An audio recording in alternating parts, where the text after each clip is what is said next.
Skadash, wagwan, bless up all my viewers, all my subscribers out in the world. Hope you all doing well. Don't forget to subscribe, hit that notification bell if you haven't as yet. So Drake and Vybz Kartel link up for the first time. Yes people, Drake support Vybz Kartel during his whole incarceration. So we see this. Also right here, Vybz Kartel and Popcaan link up in the UK. Plus we see Vybz Kartel during his Wireless Festival performance. He bring out several artists including Popcaan, Ishana, just to name a few, even Marley. Yes people, plus we see Masicka make an appearance right here. Also, we're gonna get into this as some people are urging Beenie Man to attend the Reggae Sumfest to defend his crown. As Vybz Kartel about to get crowned, we see the discussion, the debate start to get hot. Yeah people, we also gonna talk about this as some people were expecting Bunty and Sham on stage at the Barclays Center. Yeah people, probably in the near future still. We are gonna get into more topics, so stay tuned. Yo, Reggae Media TV, better than everything we're bad, and we madder than everything we're mad. So Vybz Kartel perform at Wireless Festival. We see Popcaan join him on stage, Ishana as well as Marley. Yes people, also Masicka perform. We see Masicka at one point backstage with Burna Boy. Also we see Burna Boy and Vybz Kartel link up right here. Yeah people, so the vibes, let me know what y'all think about it in the comment section. We see Vybz Kartel perform, run out on stage, and the fans them react, so check out the highlights.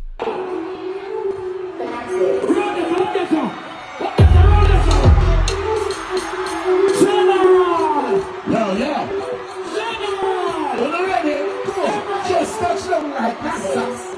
Get ready. While you there, hey, sometimes it's okay. When you do your better to me that. When you do your better to me that. When you do your better to me that.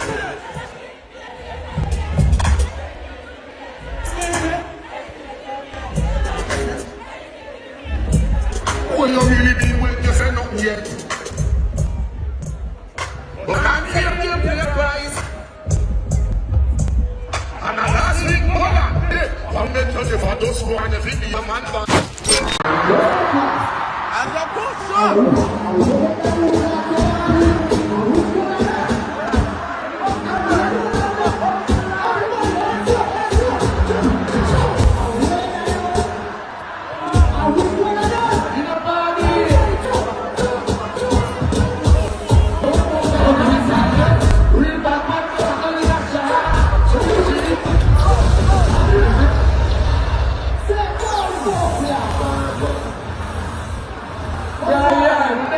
It's a lifestyle moment.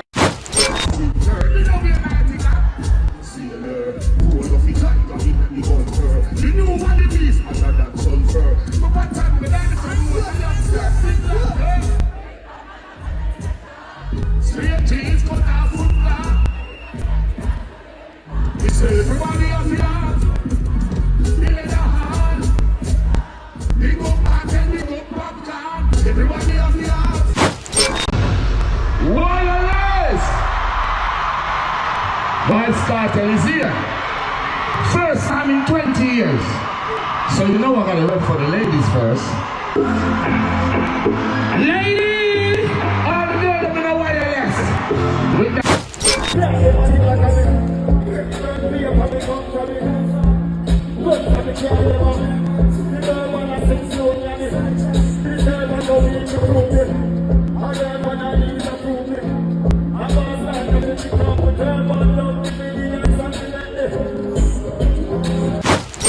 Not only that, we see Drake and Vybz Kartel link up for the first time.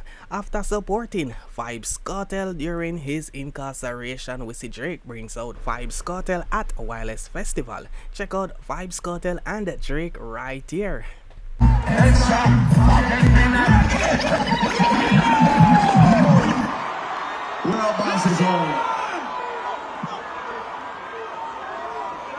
Yeah, hey, I'm here. Yes, listen. I never thought I'd get the chance to play a tune after you play a tune. So if you don't mind if I could run a tune and just have the world on stage, I'll be like, run it! Run it, man. Run it! You used to call me on my. You used to. Wagwan, Mamaland, Wagwan. Holy God. Holy God.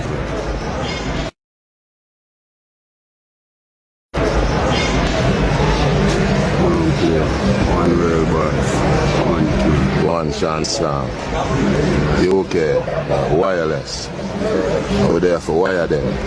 I know I go.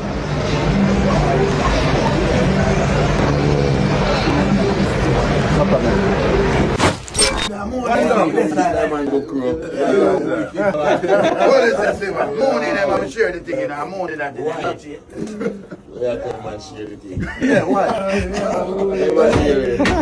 Can I go with this? Can I go with this? Give it to him. Give it. Come not drink. People come not drink. I'll drink for both of us. Yeah, ready for you? Yeah, man. Yeah, man. I say, welcome to England. A new king is here. One Vybz Kartel. You know, some moons call there. That's a code.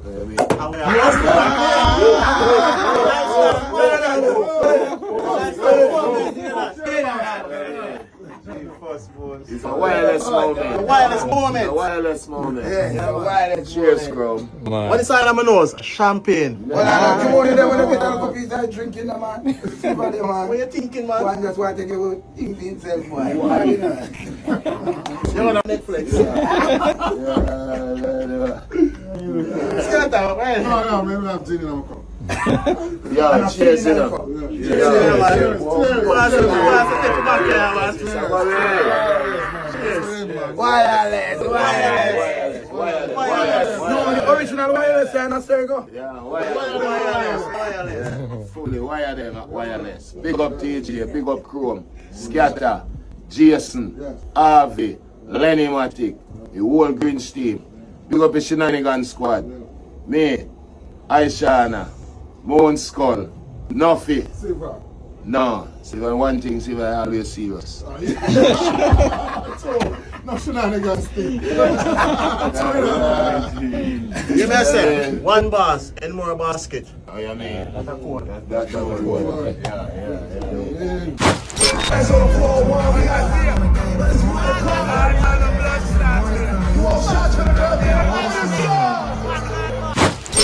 But the crowd is small. Where you guys calling me?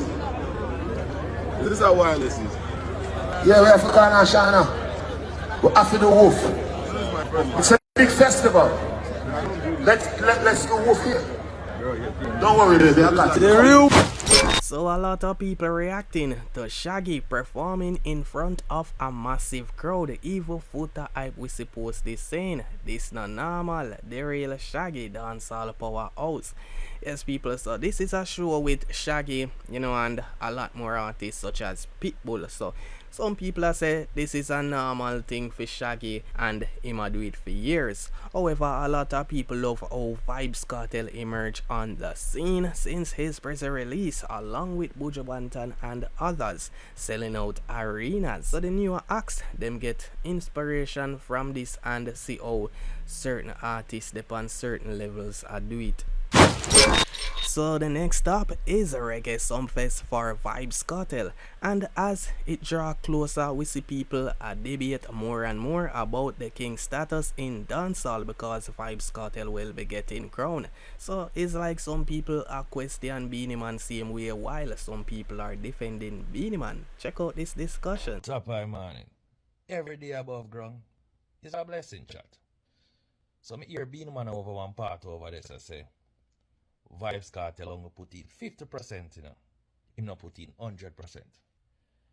And me I said to myself, say, Vybz Kartel put in 50%?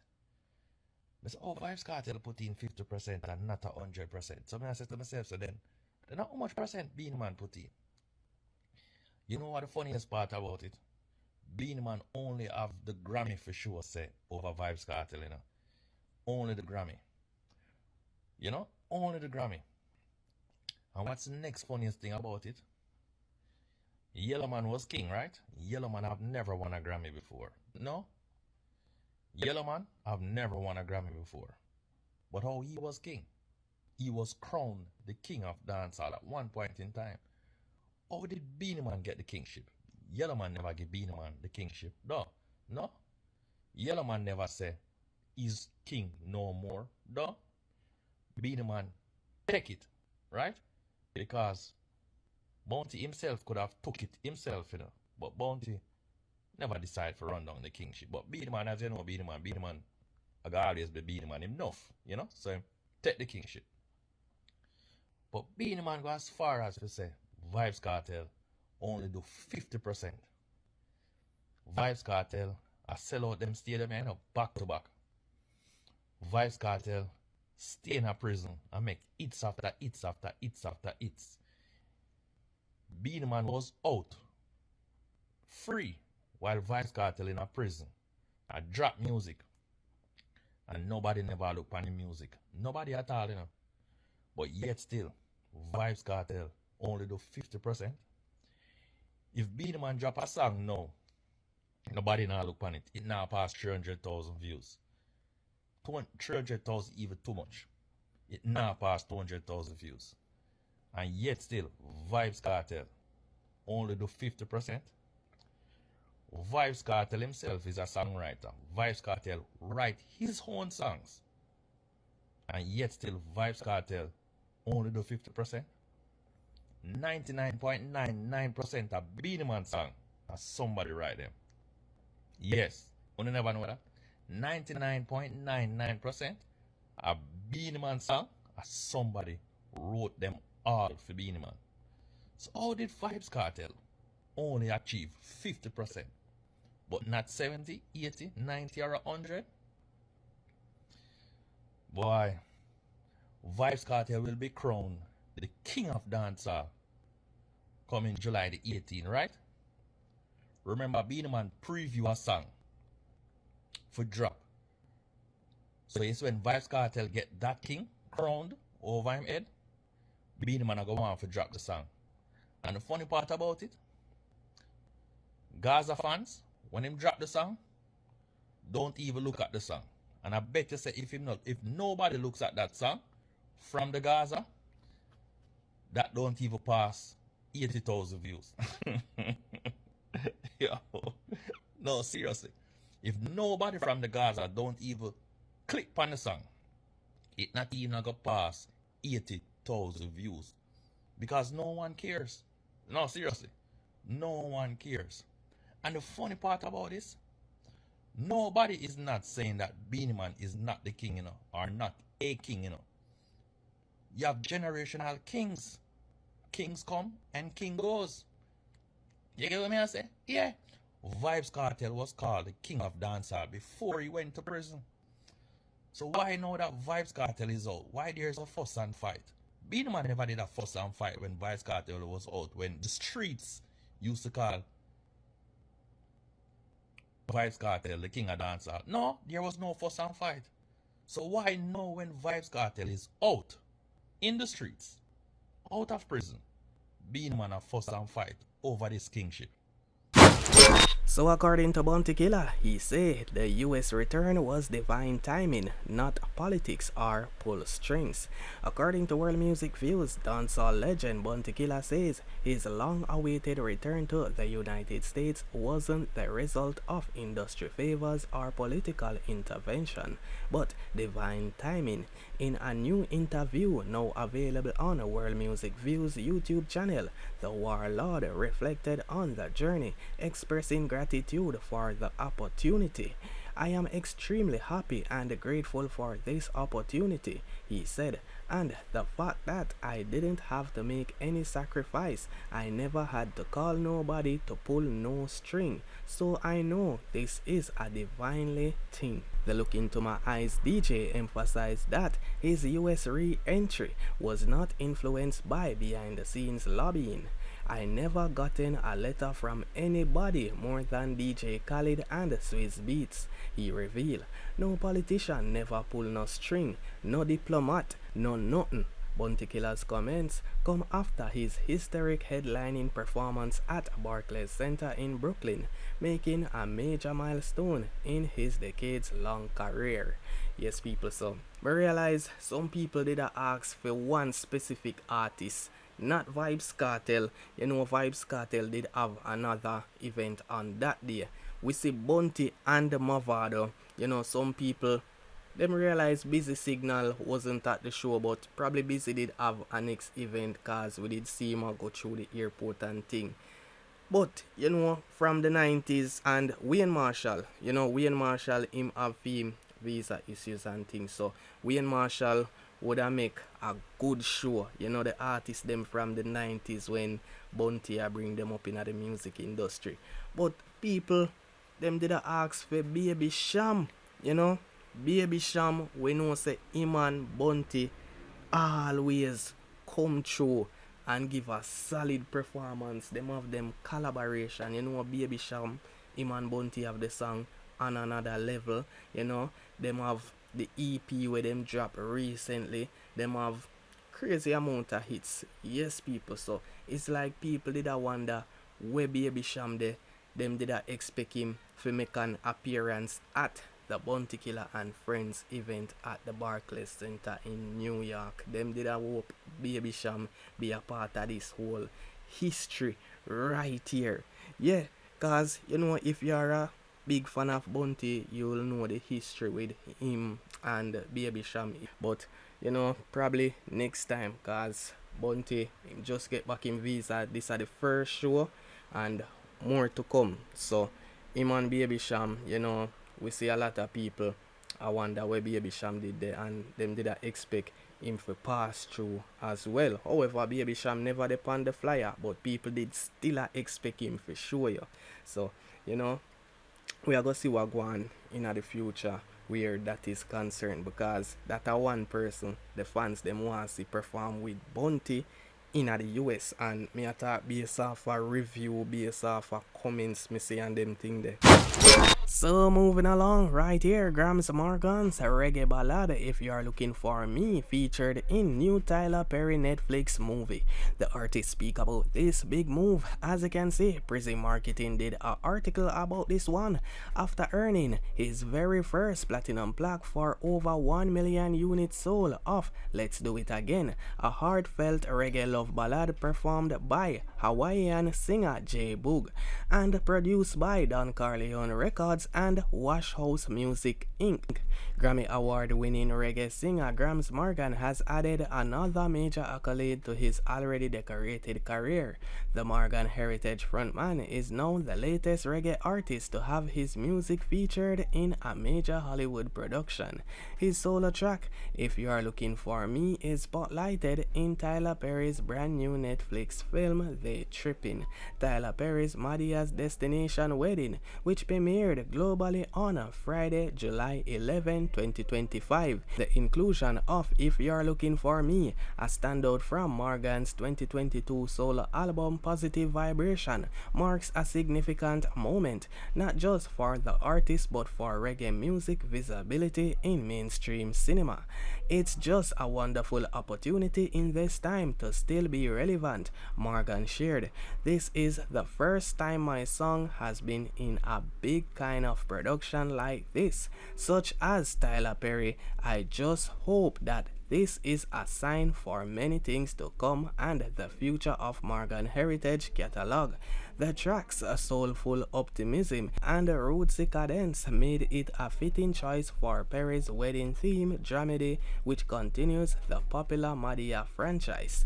Gramps Morgan is no stranger to Hollywood recognition. In 1994, Morgan Heritage had songs featured in 2 films, Posse, directed by Mario Van Peebles, and Andre.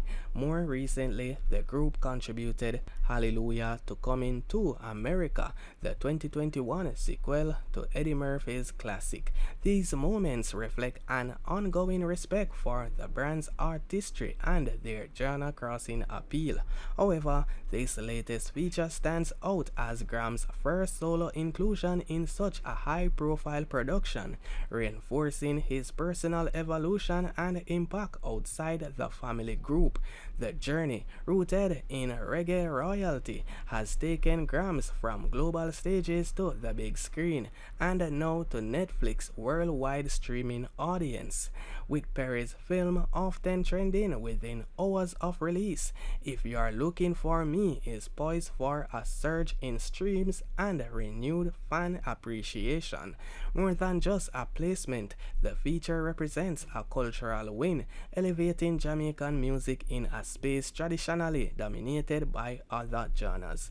I'm looking for all Jamaicans worldwide to go and support it, Graham said passionately. Be proud that one of us has been looked at, and one of our songs from the entire reggae and dancehall catalog has been found worthy again. As the industry celebrates this moment, Morgan's momentum serves as a reminder that reggae, timeless and powerful, continues to find new life in the global entertainment landscape. Yeah, people, so right here we're just doing this feature as Gramps up there on the big screen. So Bob Marley's Most Defiant album just went gold in the UK. According to Dancehall Mag, Bob Marley and the Wailers' Survival, often described as the reggae group's most defiant and politically charged album, is now certified gold in the United Kingdom.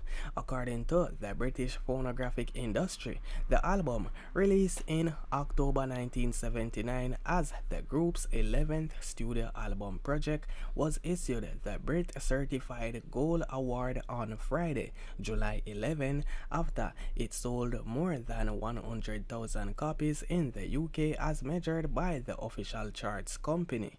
From the outset, Survival was unapologetically militant. According to Marley's official website, the 10-track album was controversial even in its packaging. The jacket, by the late art director Neville Garrick, featured the flags of African nations and a stark diagram of a transatlantic slave ship hold, a visual reminder of Africa's stolen generations. The music inside matched the imagery, addressing the struggles of African liberation movements and calling listeners to action. The A-side delivered some of Marley's most potent anthems: So Much Trouble in the World, Zimbabwe, Top Ranking, Babylon System, and the title track Survival. The B-side continued with Africa Unite, One Drop, Ride Natty Ride, Ambush in the Night, and The Rosin Closer, Wake Up and Live, co-written with Anthony Sanjay Davis. The seeds of survival were planted during Marley's time in Africa in 1978, as documented by Steve Davis' 1983 biography. Marley had traveled to Ethiopia and immersed himself in the history and struggles of the continent, visiting Shashamene, attending pro-liberation concerts, and absorbing the political climate in Ethiopia and Zimbabwe. He saw firsthand the impact of colonialism and white minority rule, particularly in then Rhodesia. When Marley returned to Jamaica, he threw himself into recording at Tough Gang Studio. Sessions for the album, then tentatively titled Black Survival, were intense.